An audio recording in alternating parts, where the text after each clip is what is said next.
நம்ம 40 வருஷமா ஒரு தலைவராக ஆக முடியாதவங்க இவங்க வந்து சேர்ல உட்காடுறாங்களேன்றது தான் அவங்களுக்கு ஒரு மனசுக்குள்ள அது அப்படியே ஓடிக்கிட்டே இருக்கும் போல. அது பொறுக்கிட்டு தான் கிடக்கு பாருங்க. ஒரு சேர்ல வர தகுதி இல்லாத பொண்ணுக்கு இவ்வளோ இதுவா, இவ்வளோ போராட்டத்துக்கு அப்புறம் நம்ம ஜெயிச்சு வந்திருக்கோம். நம்ம மக்களுக்கு நம்ம செய்யலாம், யாரும் எந்த பிரச்சனையும் பண்ண மாட்டாங்க, நம்ம மக்களுக்கு நம்ம ஈஸியாக செய்ய முடியும்னு தான் நான் நினச்சேன். ஆனால் இவ்வளோ தூரம் செய்ய முடியாத, இவ்வளோ முடக்கு வைக்கிறாங்கன்றது வந்து இப்போதான் எனக்கே தெரியுது. ஒரு தலைவராக ஜெயிச்சு வந்தவங்க கூட ஒரு ஆஃபீஸ்க்குள்ளே உள்ளே போய் உட்காரத கூட அனுமதியே இல்லை. அந்த பஞ்சாயத்தில் உங்கள் சாவியை அவங்க தான் பூட்டி வச்சுக்கினாங்க.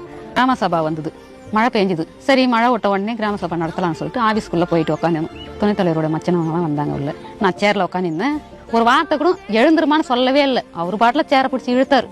அரசியலமைப்பு சட்ட ரீதியாக வழங்கப்பட்டிருக்கக்கூடிய இந்த உரிமையை அல்லது அதிகாரத்தையே இன்னமும் முழுமையாக பயன்படுத்த முடியாத ஒரு நிலை இருக்குது என்பது அரசு உணர்வு. எல்லாரும் மக்கள்னாலுமே அவங்க எலி பிடிக்க, பாம்பு பிடிக்க, படிப்பறிவு இல்லாதவங்க இவங்க சமுதாயத்தில் என்ன இவங்க செய்ய முடியுன்றதை மக்கள் நினைக்கிறாங்க. அதை எங்களாலையும் பண்ண முடியுன்றதை என்னால் முடிஞ்ச அளவுக்கு ஓரளவுக்கு செஞ்சு வச்சிருக்கேன்.